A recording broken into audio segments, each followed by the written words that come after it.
Fotosintez. Yashil o'simliklarda quyosh nuri ta'sirida anorganik moddalardan organik moddalarning hosil bo'lishi va havoga erkin kislorodni ajratib chiqib ketish jarayoni fotosintez deyiladi. Jarayon qanday sodir bo'ladi? Jarayon tuproqda erigan mineral tuzlar, tuproqdagi suvda erigan mineral tuzlar ildizni o'tkazish sistemasi orqali barg tomirchalari orqali barg it hujayralariga, ya'ni xlorofil saqlovchi hujayralarga kirib boradi. Havodagi karbonat angidrid gazi esa barg og'izchalari orqali barg it hujayralariga kirib boradi. Quyosh nuri ta'sirida tuproqdagi suv unda erigan mineral tuzlardan va havodan kirgan karbonat angidridni o'zaro qo'shilishidan organik birikmalar hosil bo'ladi. Masalan, glyukoza hosil bo'ladi. Havoga esa erkin kislorod ajralib chiqib ketadi. Bu jarayon umumiy hisobda fotosintez deyiladi.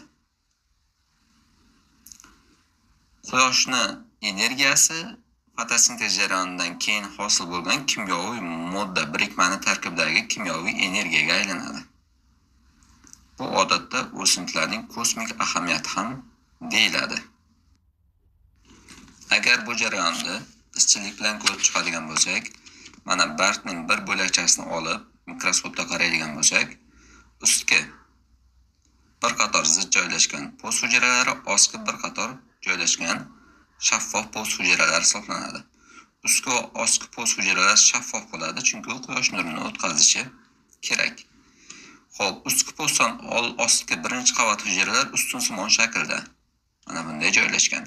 Undan keyingi qatordagi hujayralar esa ovosimon va yumaloq shaklda bo'ladi. Xo'p, agar deylik barg og'izchalari bargning ustki postida ham, ostki postida ham joylashadi.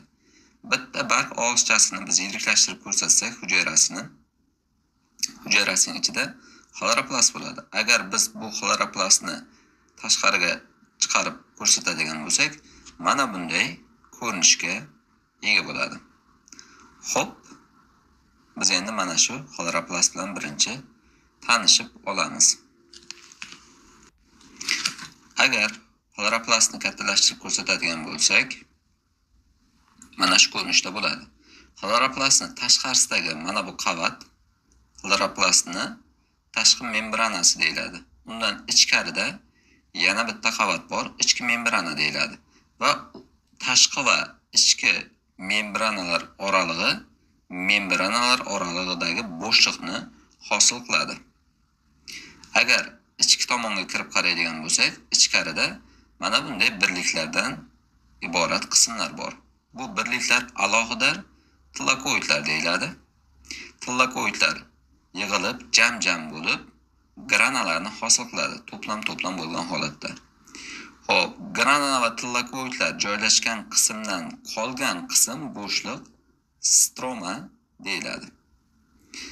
Xo'p, granalar bir grana bilan ikkinchi granalarni tutashtirib turadigan mana bunday bog'lamchalar lamellalar deyiladi.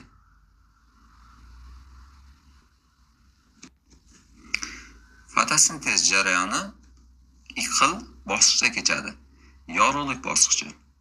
Yorug'lik bosqichi xloroplastlarning ichki qismidagi tillakoidlarda kechadi.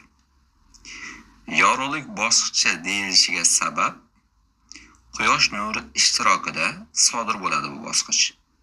Unda quyidagi reaksiyalar sodir bo'ladi. Suvning fotoliz reaksiyasi. 12 ta suv molekulasi hosil bo'ladi. 6 ta kislorod, 24 ta vodorod, 24 ta elektronlar. NADH ning hosil bo'lish reaksiyasi.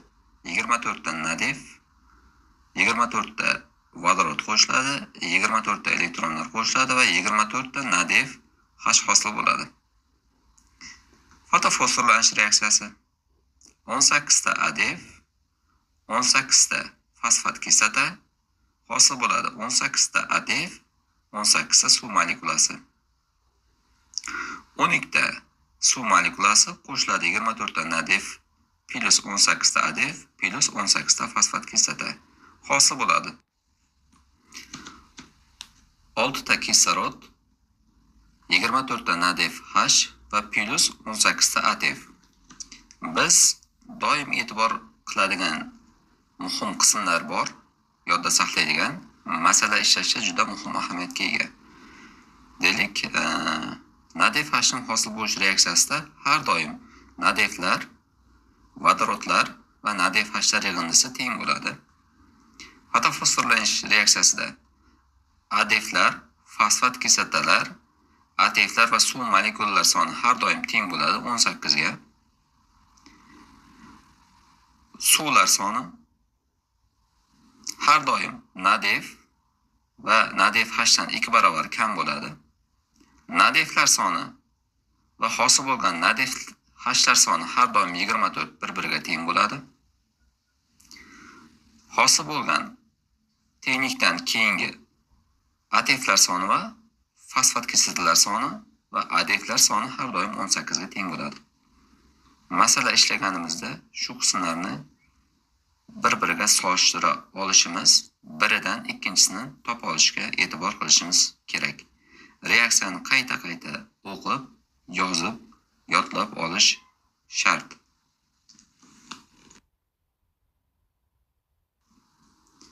Fotosintezning qorong'ulik bosqichi u ham plastidada kechadi.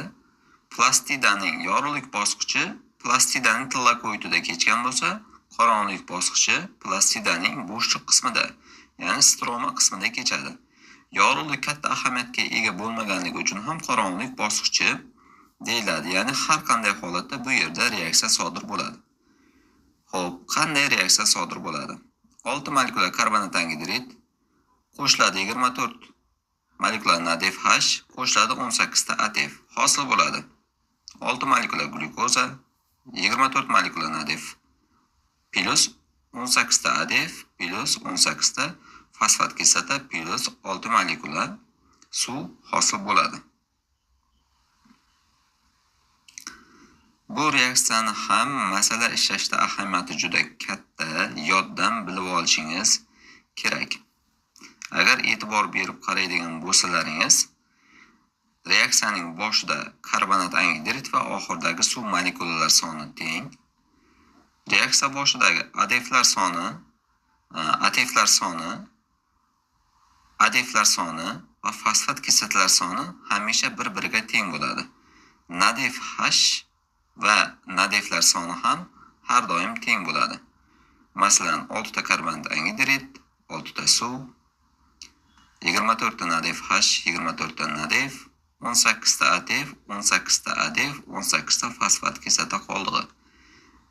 Ya'ni bir-biriga bog'lab yodlab olsangiz, birini ikkinchisidan masalada topishingiz oson va qulay bo'ladi. Masalalarda yana bir asqotadigan muhim ma'lumot. Plastidalarda 30 ta ATF hosil bo'lgan vaqt oralig'ida mitoxondriyalarda bir dona ATF hosil bo'ladi.